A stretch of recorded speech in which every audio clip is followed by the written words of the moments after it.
Good afternoon and good evening to everyone. My name is Justin Llewellyn-Jones from Broadridge, where I own product management and product strategy for our capital markets business.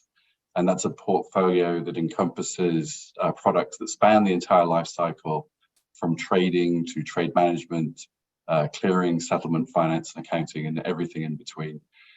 Before we get going on this webinar, just one housekeeping notification. We are going to try and do some Q&A at the end. At the bottom of the screen, you're going to see a button that says Q&A. If you click on it, you will be able to enter your question. And as we get to the end of the webinar, what I will try to do is pose those questions to the panelists if we have time. In terms of panelists, I'd like to introduce the team. So starting from my left, as I see everybody, I'm joined by Callum Nieto from UBS. Callum is head of operations in the Americas. He's been with UBS for almost 20 years. His previous jobs were global markets COO. He moved to New York in 2017, having spent the prior 12 years actually working in Hong Kong and helping UBS grow their Asian markets business. I'm also joined by Janine Kassem from Wells Fargo. Janine is head of operations in the Americas for Wells Fargo. She's been there a little shy of a decade and has been in a number of different roles, including risk and control. Prior to joining Wells Fargo, she spent about 14 years at Bank of America working in risk operations. I'm also joined by Rob Doster from TD Securities. Rob is global head of operations for TD. He's been there for about 4.5 years. He actually started his career at Lehman Brothers, working in the US and the UK, and then followed that with almost a decade at Bank of America, working across finance, middle office, and operations. Mary Beth Law, who is associate of mine from Broadridge. So Mary Beth owns product management at Broadridge. She's been with us for over 20 years. Her responsibilities encompass our North American equities post-trade platform, which covers security operations, trade processing, through trade capture, through clearing and settlement, books and records, and finance and accounting. She is the principal product owner on Broadridge's T+1 program. And then last but not least, I'm joined by John Abel from DTCC. So John is the Executive Director of Clearance and Settlement Product Management at DTCC, and is responsible for managing DTCC's equity clearance and settlement business units. John started his career back in 1987 when he must have been a teenager, and has held a number of operational and project-related roles. So he is front and center on the program to move to T+1 for DTCC. Welcome all.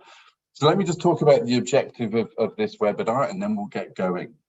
So over the next 40 minutes, my guests and I are going to be discussing the challenges and opportunities of T+1, but also taking a little bit of a view on future-proofing for any further shortening of the settlement cycle.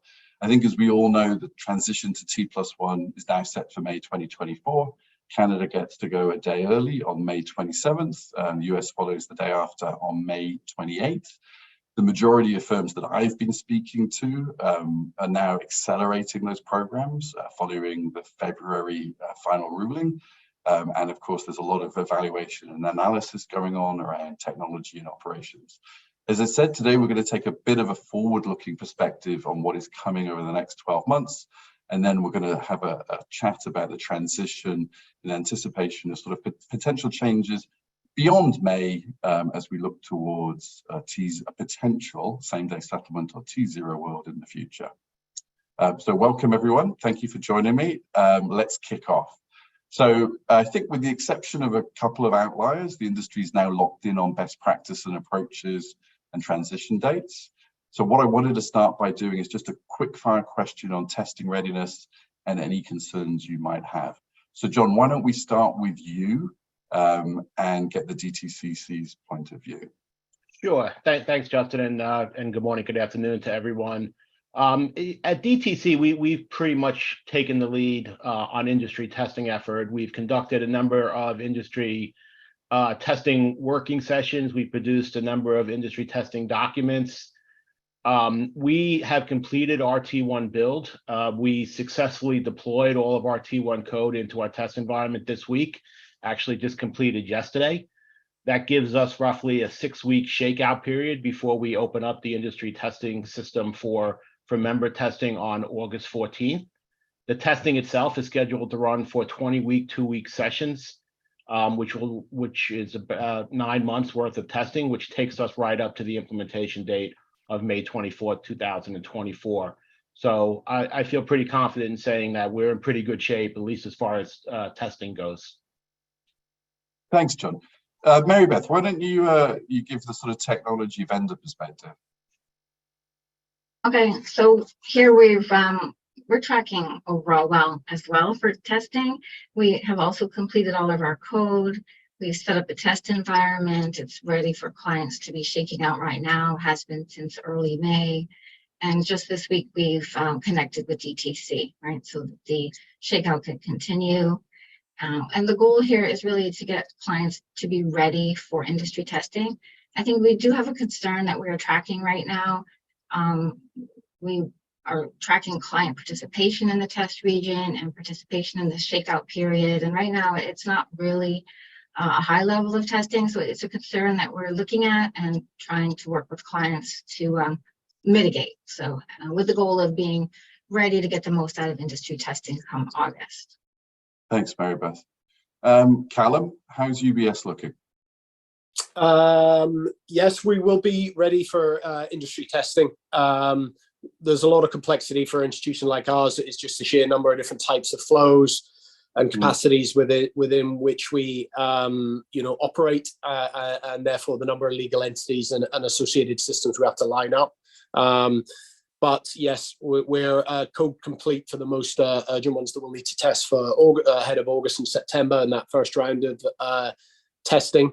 Our test managers are just lining up those environments, obviously with our external vendors like Broadridge as well, to make sure we're fully aligned there, partnering with a couple of clients as well.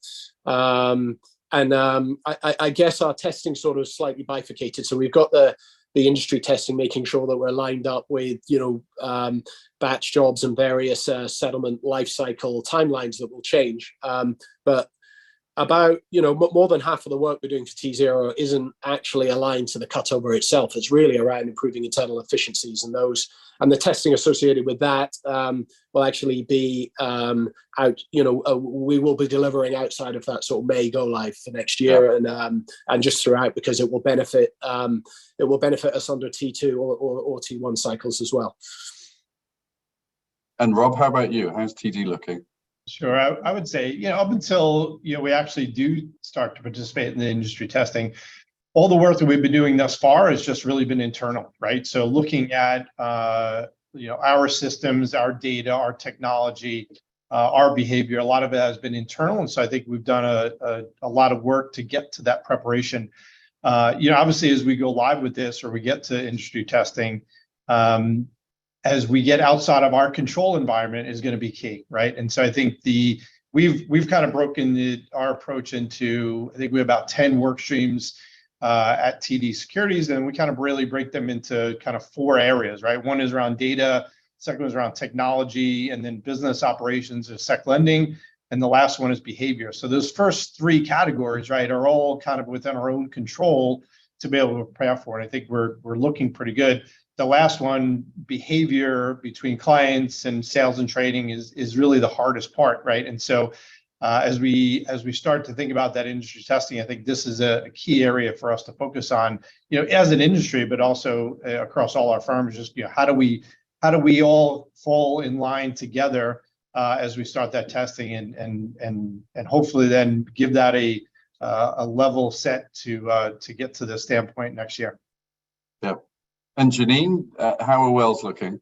Yeah, we're ready and excited for the outcomes and results. I'll echo a lot of what Rob said, that we've been spending a lot of time on this internally. We feel like we're well positioned for industry testing, but we don't know what that is until we get there, right? And I think those first sort of cycles will be really telling for us and for the industry as a whole.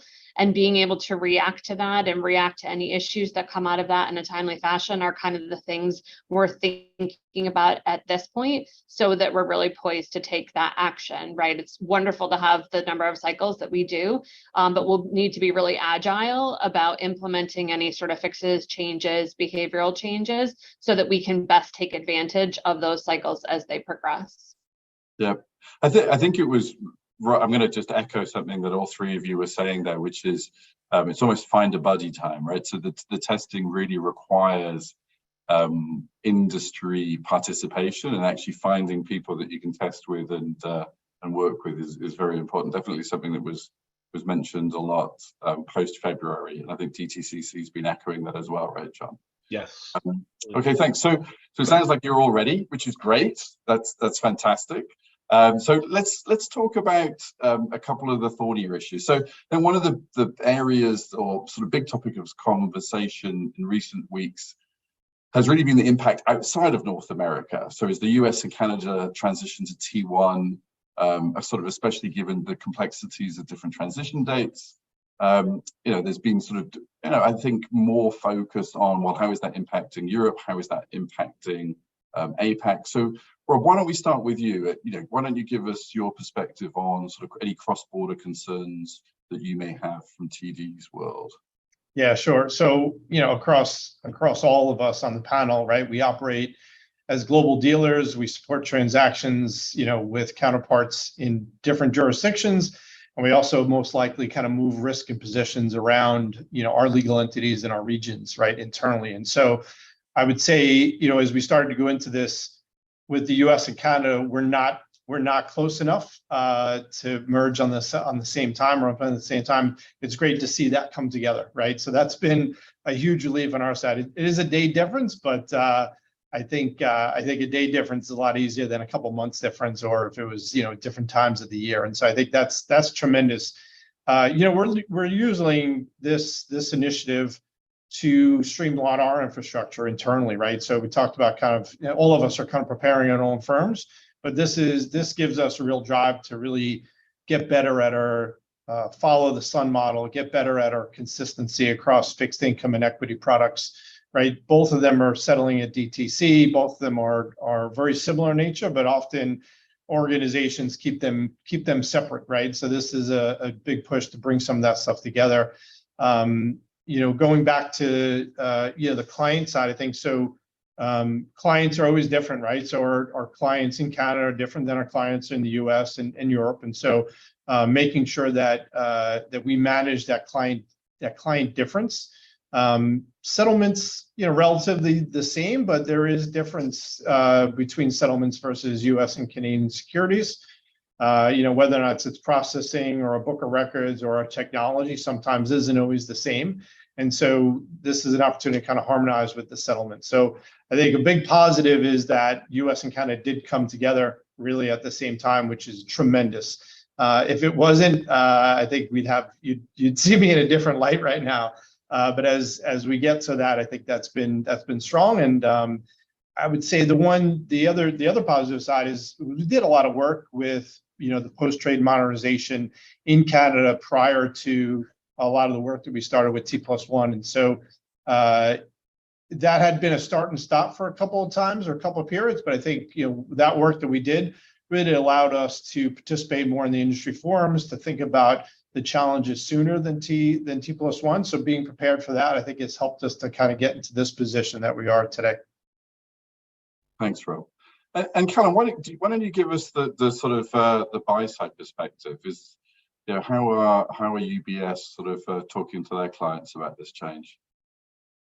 Yeah, it's we obviously there's a broad range of clients out there across EMEA and APAC markets, and the level of knowledge is very high and very engaged in some circumstances, are really not on their radar at the other end of the scale as well. So,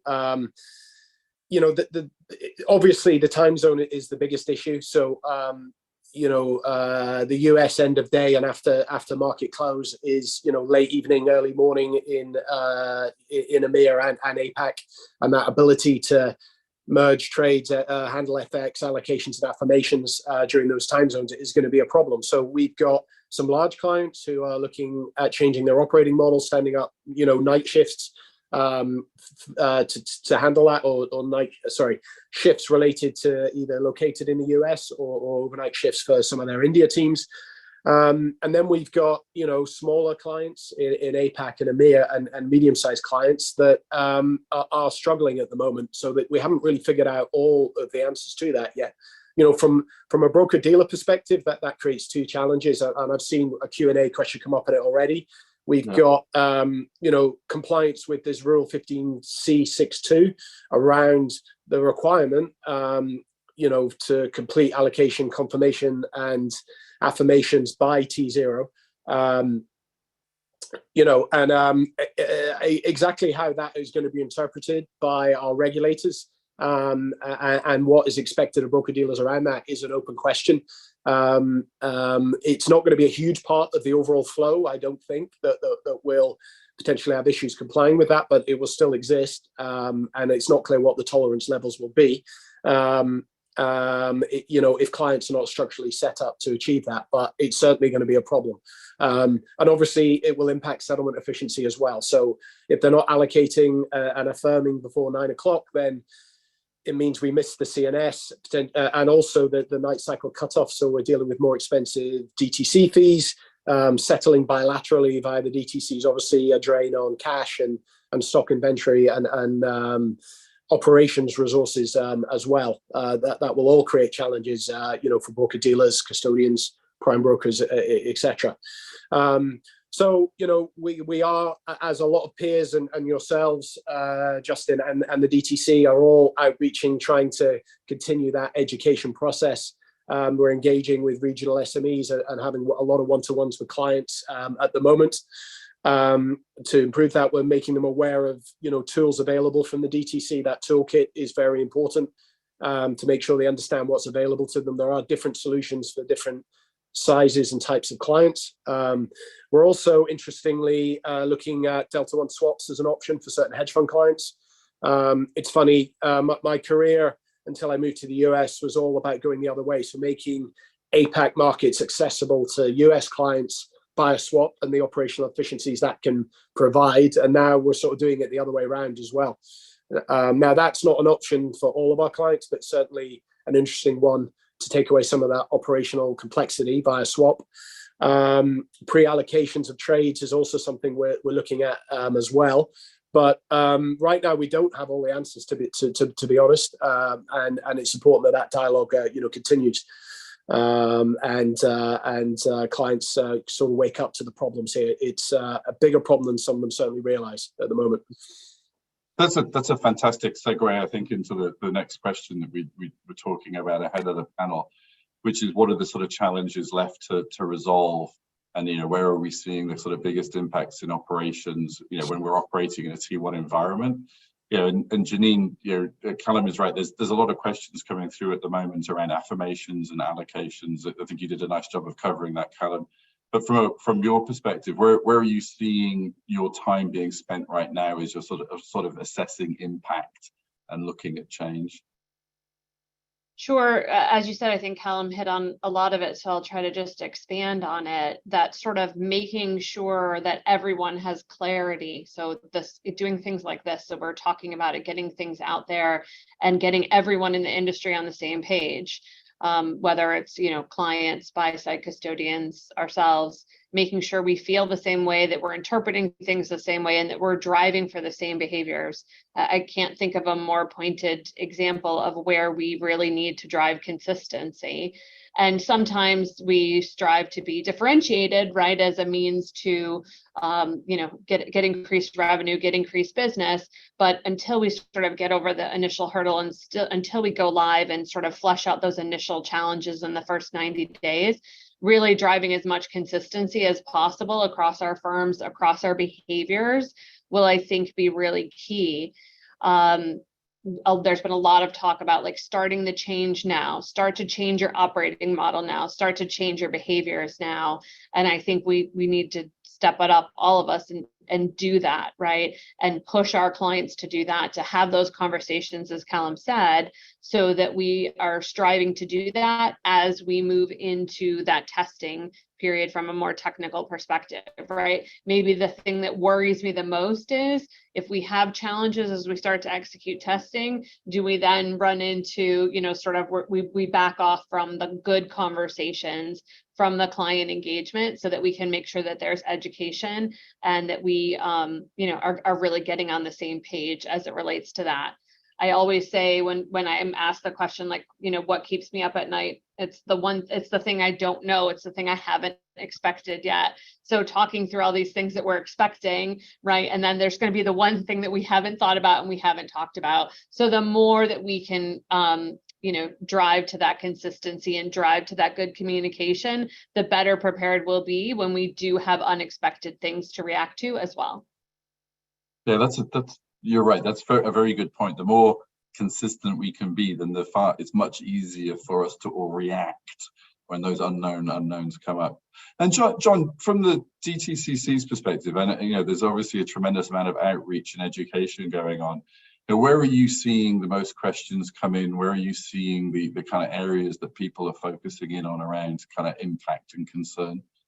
Yeah, so I think I'd have to go back to some of the discussion we just had around the impact on non-US firms. I think that's really one of the biggest areas of impact. You know, we talked a little bit about funding, about FX. You know, these were issues that were identified early on. There seems to be no magic bullet solution that people can just adopt, and it varies firm by firm, but certainly firms need to be aware of, you know, how they're going to do their funding, how they're going to get their FX in place to make settlement in a T1 environment. You know, trade allocation and trade affirmation, you know, it's difficult today. It's going to be even more difficult with the new cutoffs. We're talking 7 p.m. On trade date for allocations, 9 p.m. on trade date for affirmations. Those are difficult cutoffs, especially if you're outside the U.S.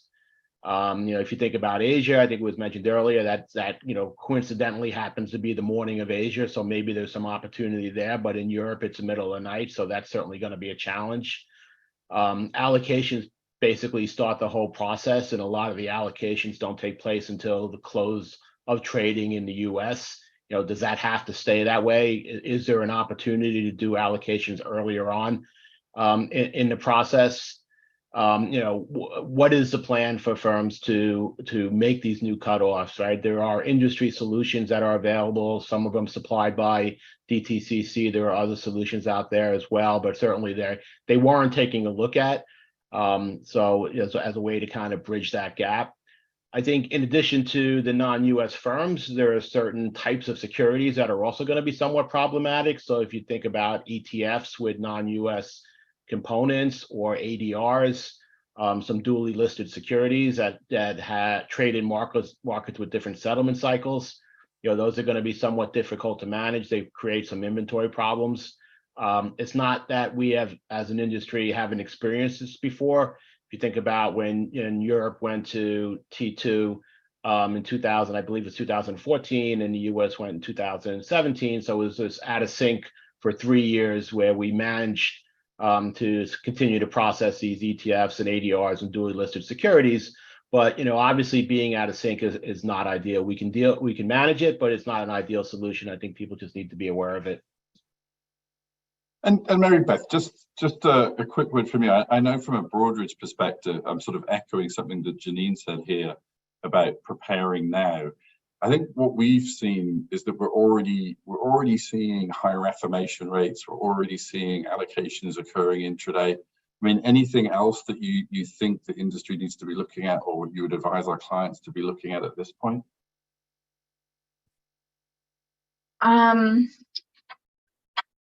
No, those are the things, all the fail rates, any post-dated trades, or rather backdated trades, cancellation rates, and anything that's contributing to friction in the life cycle. Yeah. Yeah, and as I said, I think yeah, the industry, well, at least from the perspective that Broadridge is seeing the industry, we're already seeing a lot of our clients putting time and effort into understanding those metrics and understanding the sort of underlying causes for trades not being affirmed or trades being allocated late in the day. So I think even with 11 months to go, there's a lot of good work already going on to prepare ourselves. Yeah, sorry. No, go on. No, yeah, we do monitor some of those KPIs for our clients. We've actually seen, since we've been monitoring, an increase in same-day affirmations, a decrease in the number of late submitted trades. It looks like we're getting trades submitted more evenly throughout the day versus, being sent in to us later in the day. So I do think we are inferring from that clients are already implementing. If you had to boil it down to one thing, it's that, right? It's getting trades in on time, getting allocations in on time, and speeding that up, right? And I think the more that we could do that, right? I think if we had the magic wand, that would be the one thing we would ask for, right? Is allocations on time, which will make this more successful than anything. Yeah, and I think it was you, Rob, or maybe it was Callum mentioned. There's nothing stopping outreach to clients right now, right? We don't have to wait for a T+1 environment to have that conversation. We can have that conversation right now because it improves the operational efficiency today. So that's a good thing to be doing. So on to the final question that we had prepared before we go to the Q&A. So this is one I wanted to spend a little bit more time on. So if I look back at the recent SIFMA Ops conference in Florida, there was quite a large number of firms that I spoke to who felt that the transition to same-day settlement was inevitable. Now, there's a lot of debate about how long, how quickly. Is it a decade from now? Is it 5 years from now? But there was definitely this sort of sentiment that eventually the industry was going to be challenged with moving to a same-day settlement cycle. Now, there's obviously a significant number of barriers in actually getting to T0, but if we set those aside for a moment and just think about approaches or processes, tools, services, behaviors, things that you are looking at today and deploying today that you think will help sort of prepare for any subsequent shortening of the settlement cycle, I think that would be good to spend some time on. So John, why don't we start with you? I know this is a subject that the DTCC has spent, too many C's there, DTCC has spent time thinking about. So why don't we get your thoughts first? Yeah, thank you. And I think I would start by saying I'm not sold that T0 is a foregone conclusion, that the industry is necessarily going to end up there. I think there's a lot of work to be done between here and there. But I think, generally speaking, I'd say right now the industry is just completely focused on T1. I don't think anyone's really spending a lot of time thinking about T0. I do suspect that once we get past T1, T0 will come back into the discussion. And my personal feeling is we can continue to have this discussion. Every time there's a hiccup in the industry, we can talk about T0, or we can take a more proactive approach and really, as an industry, do some type of an analysis, define the model of what T0 would really look like. I don't think we really know, right? Is it a netted model? Is it a real-time gross model? How will that work? Pick at some of the pain points, look at things like securities lending, institutional trade processing, funding, FX, non-US investors. How will those problems be solved, right? What kind of changes do we need across the industry to allow those functions to continue to operate, or do they need to continue to operate, right? I think we need to spend some time quantifying what the benefits are, and then really do a cost-benefit analysis and see if it makes sense to move forward. And if it does, I suspect we're going to have a lot of work to do over the next couple of years. But if it doesn't, then at least we can put this topic to bed and move on to other things. But I think we owe it to ourselves as an industry to kind of answer that question. Yeah, I totally agree, John. I think if I was to make any commentary about regulatory change, one of the things that I think annoys all participants, whether they're vendors, depositories, firms, buy side, sell side, is when we deploy change that does not have a good cost benefit analysis around it, because then we all struggle to understand the value of the move. Yeah.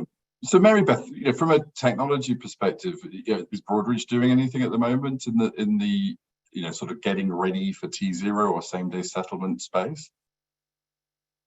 Yeah. Well, as you know, we have a few approaches underway.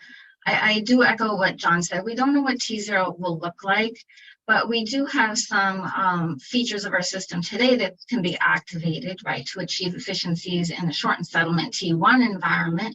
Whether those will help in T0 remains to be seen, right? Some of these are features that are just embedded in, say, the equities platform. But I would say that, yeah, we are looking to continue to build out modernized components with T0 in mind. And that as we do work with clients and solve challenges, we talk to them about these types of transformative changes that could be made now to solve challenges, and they help pivot towards readiness for an even shorter settlement cycle, right?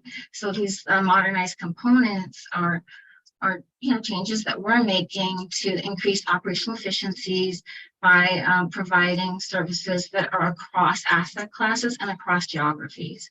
So when we're building these components out, we're keeping T0 in mind, and also the goal of operational efficiency that can be gotten. So these types of tools include like a global position manager in real time, again, across asset classes and geographies, global settlements. And now we're starting to envision a new global trade management service, something that will bring together all trades to simplify middle office processing. Besides the technology side, I would mention that we do have managed services, right? We are able to augment staff as operational models change, and as work shifts to evening hours. We do provide those types of services. Again, back to the technology side, though, another approach we are taking, besides building out new components that can bring operational efficiency, is we're looking at the ability to increase the availability of data, meaning that we recognize we have a lot of critically important data, and that we should be able to surface it in a nice, easy way for clients to consume by dashboard or API. Recognizing that in the shortened settlement world, getting real-time trade statuses, exceptions, other types of notifications in order to manage risk and operational efficiency is critically important. So that's something we're looking at, to be able to surface critically important data. And then I would mention a couple of other things. As we approach a shortened settlement, we are looking to modify the way we manage our processing, right? So we want to start to make a pivot towards real event-based processing, with the goal of decreasing and maybe even eliminating some end-of-day or batch processes. So just in light of shortened settlement, being able to complete processes sooner, we think is critically important. And similar to that, we now are looking to migrate, again, critical processes, both real-time and batch, into more scalable environments such as AWS, so that we're able to, again, increase timeliness in the availability of data. So Justin, those are some of the ways that on the technology side, we're preparing for future shortening.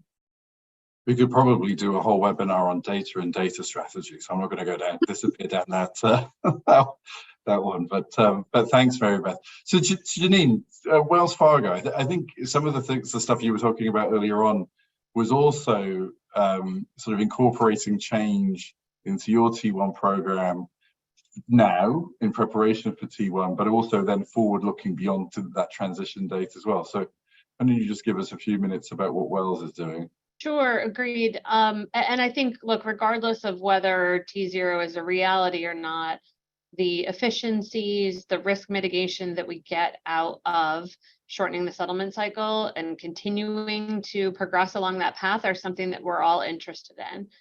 So, everything that we're doing now, plus, prepares us for whether it is the inevitable T0, or again, it's just quite frankly making our processes more efficient, making it easier to do business with us, and minimizing the risk through minimizing fails and handling exceptions more quickly.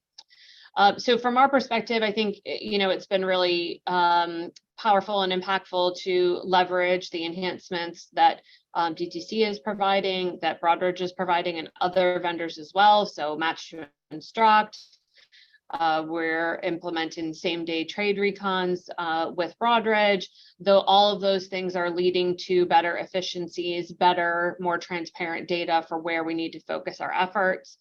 Obviously, there's other tools and other efficiency opportunities within the industry. So whether that's using the ops directory on Symphony, firms like Access FinTech, Acceptor, all of these are giving us opportunities to get better access to information so that we can quickly implement changes, we can quickly pivot based on the information that we do have.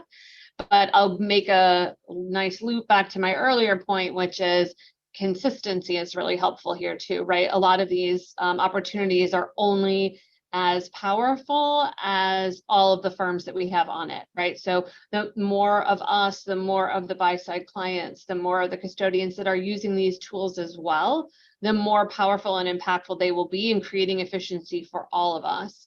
So that's where I think it's really important to lower the barriers to entry, especially for smaller firms, find easier ways for them to get access to some of the tools that maybe have been harder for them to take advantage of, or back to the client communication that they're not even aware that they can take advantage of, right? Where we can help to educate them, help to provide that. And truthfully, I'll say, like, tell us what you need, right? A lot of times, we're looking at it from our perspective. So where we can open that dialogue to say, this is a problem, this is a challenge I'm facing, how can I tackle it? And then even if we need to come together to say who else is experiencing this and what can we do, we can only get creative about solving those problems when we're actually talking about them. So that's just how we're kind of thinking about how we progress forward, even though it feels like we can't look anything beyond May at this point in time. Yeah, I'd add on that. So agree, Janine, right? And I think, listen, as we prepare for T1, we're doing things on our own, right? So we're fixing our internal processes, we're having our own client communications, we're going out with those things. I think if we get to a T0 standpoint, we're going to have to manage and leverage more industry level tools, right, to get us there together, right? I think all of us will get there on our own, and it'll be by hook and crook and by however we get there. But if we get to that T0, I think we're going to have to leverage more of an industry standard to get there. And it's funny, as we're having this dialogue, a colleague of mine reminded me of a joke, right, that nothing good happens between trade date and settlement date, right? And so I think it's kind of funny, and we shorten that cycle, but we'll continue to shorten it as we go through it. Thanks, Rob. And last but not least, Callum, I'd be very, I think, interested in hearing your thoughts, especially because your experiences out in APAC and in Hong Kong. You actually lived with a number of jurisdictions that operated in a T0 or same-day settlement cycle. So what are you thinking? Well, how is UBS approaching this? Yeah, I mean, well, the T0 in China is alive and well and has been for a number of years. Obviously, that's an ID market, and there's no real funding, market associated with that as well. And coming back to John's initial point on whether T0 becomes a reality or not, I really, the consequences of that to the broader industry will be quite profound, and there could be quite unintended sort of consequences in the overall ecosystem, whether it's for ETFs, stock lending and repo, FX funding, and availability of collateral, etc., could become a major challenge for T0. So I'm probably more on the skeptical end of the spectrum about how near or far away T0 is. But everything that we invested in as global firms for CSDR and just improving our general post-trade processing that become more important for T1 will effectively become must-haves for T0. So modernizing your post-trade technologies, being ruthless about right first time are obviously going to be become more important as you progress. So the investments that most firms have been on that journey for a number of years, and that precedes T1, but it really just becomes one big data problem, as we've discussed before, Justin, right? So the whole settlement process really is about moving data front to back internally, and then and then externally matching it, whether through the affirmation process or the settlement process itself. It's data reconciliations. That's what it is. So simplifying that stack and is key. And then how the industry solve it will certainly be interesting as well. It's decentralized sort of finance tools could be one way to do it, but frankly, T1's only really possible because of centralizing rather than decentralizing the settlement process via the DTC. I'm very interested in how